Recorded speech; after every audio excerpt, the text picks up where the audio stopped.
In 1969, Richard Nixon was inaugurated as the 37th President of the United States of America.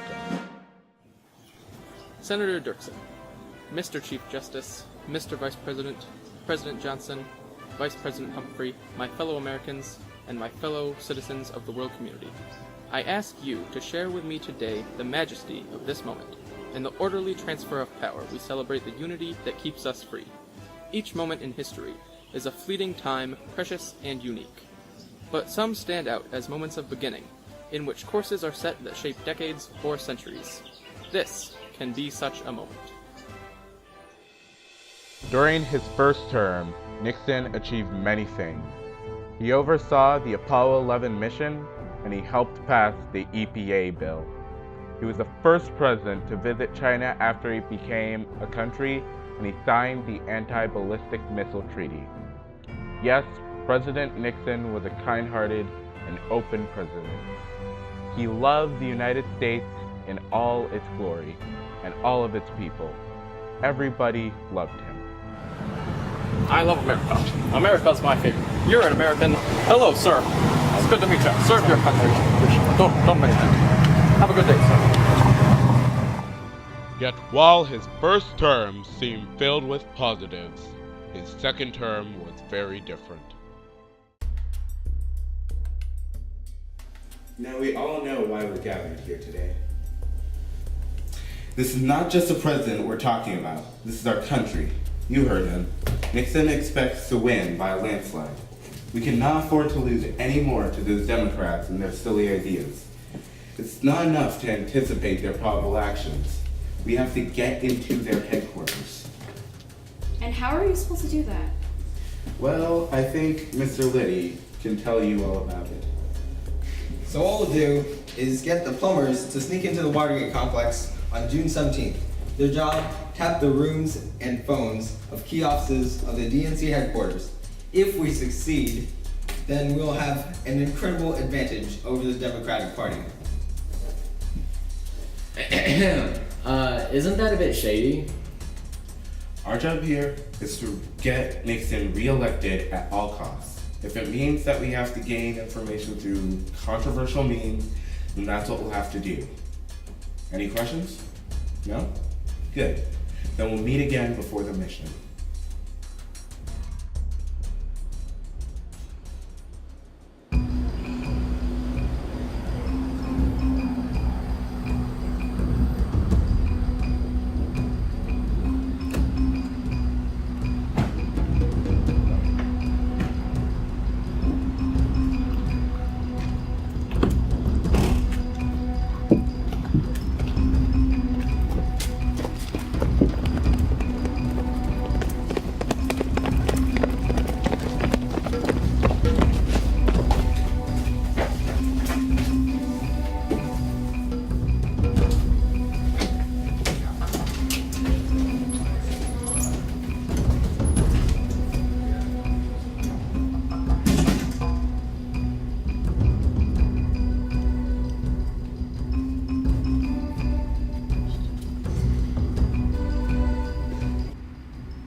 I gotta go call the popo.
Okay, doors open. Let's do this quickly. Yes, sir.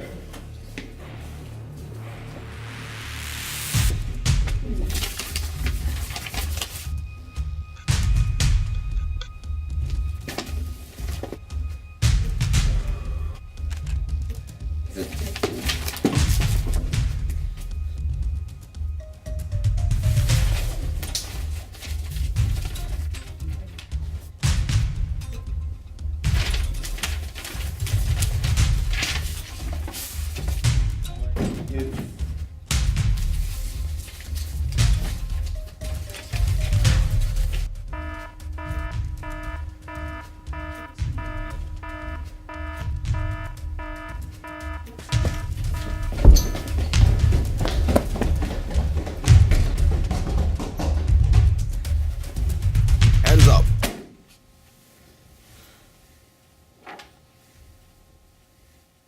Breaking news. Spies found sneaking around the Watergate complex. 5 men were found in a break-in last Receiving night. charges for breaking and Trials entering. begin on September 15th. When the trials against the plumbers ensued, many witnesses came forward. We found these men in the car lot of the building. We figure they were tapping into the Democrats' campaign. I saw a few men leaving the area just as the cops pulled in. There was a suspicious-looking vehicle parked on the corner from the complex. While searching through the belongings of these 5, we found that one of them had the phone number of Howard Hunt. Soon, the FBI became suspicious about the White House having possible affiliations with Watergate.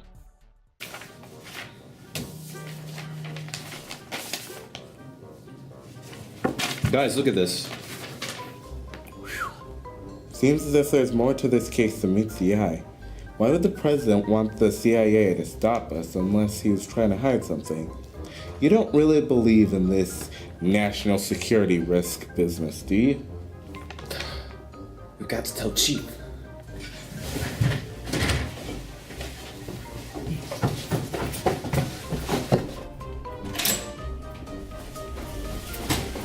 Sir, we found evidence that the White House has possible affiliation with the Watergate scandal. Really? Well, then we best start investigating. Nixon was re-elected by a landslide.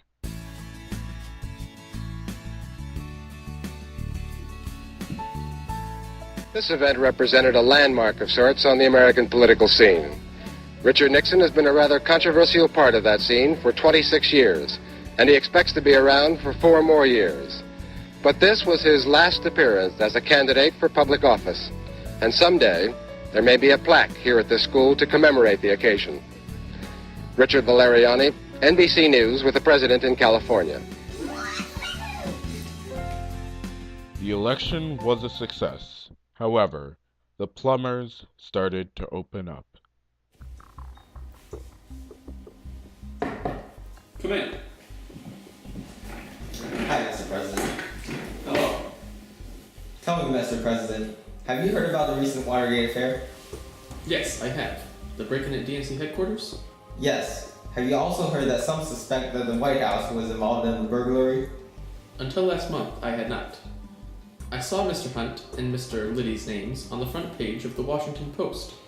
Could you please explain to me what is going on? Sir, I promise you this is in the interest of the nation. Those burglars ensured your landslide re-election. What do you want me to do? Those burglars can't keep quiet forever without money. How much? Oh, about, say, $1 million. It must be done. John Dean started to come clean also. Good morning, Mr. John Dean. Good morning, Mr. Sam Irvin.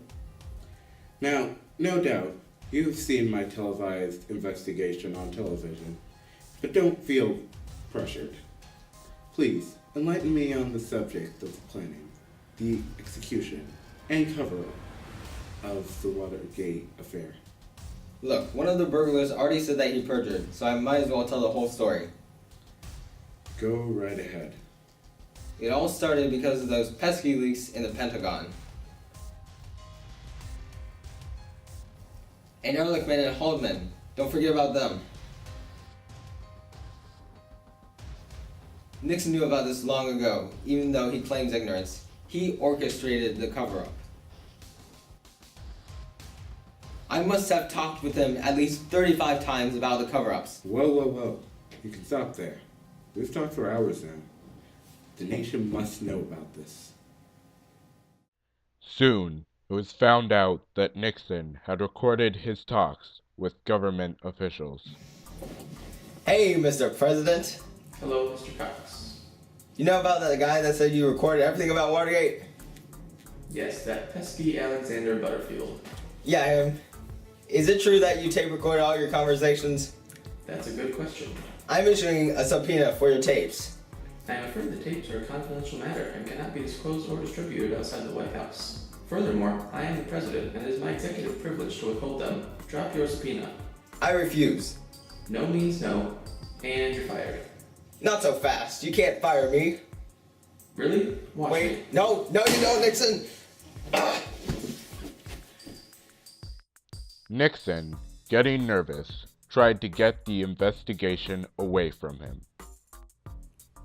Because they both thought Nixon's order to fire Special Prosecutor Cox was unjust and unnecessary, Attorney General Richardson was fired and Deputy Ruckelshaus quit.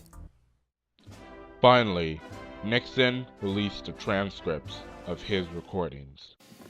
I have decided to submit my answer to the House Committee Watergate tapes. On April 11th, the Judiciary Committee issued a subpoena for additional tapes connected with the incident concerning the break-in. These folders to my left contain more than 12,000 pages of transcripts of private conversations I participated in between September 15, 1972 and April 27, 1973, with my principal aides and associates with regard to Watergate. These will answer all the questions concerning the subpoena. As far as what I knew and what I did, these materials and those already released will tell it all. I will invite a third party to listen to the tapes and compare them to the transcripts. However, unbeknownst to Nixon, his secretary had other plans.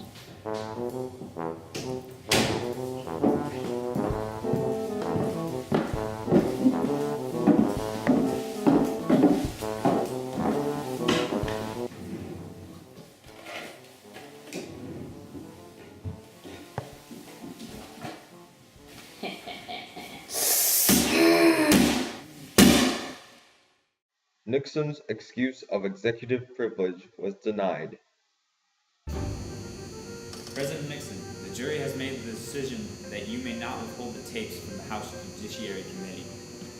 But what about the executive privilege? The President of the United States is still under the law. Do you mind sharing the tape with the jury?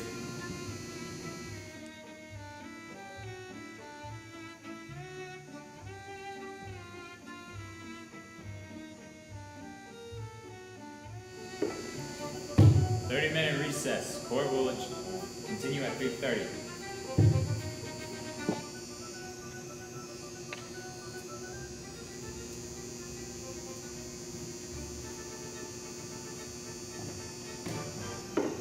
It appears that there is at least 18 minutes missing from these tapes.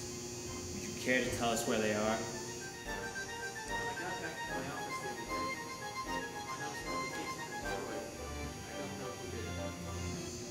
Very well. Court adjourned.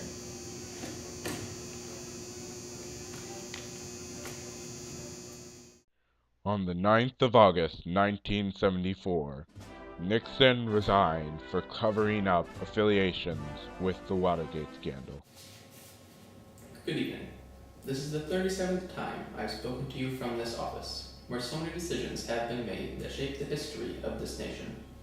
Each time I have done so to discuss some matter which I believe affected the national interest.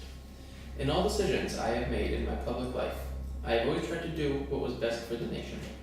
Throughout the long and difficult process of Watergate, I have felt it was my duty to persevere, to make every possible effort to complete the term of office to which you elected me. In the past few days, however, it has become evident that I no longer have enough political base in Congress to justify continuing that effort. As long as there was such a base, I felt strongly that it was necessary to see the constitutional process through to its conclusion.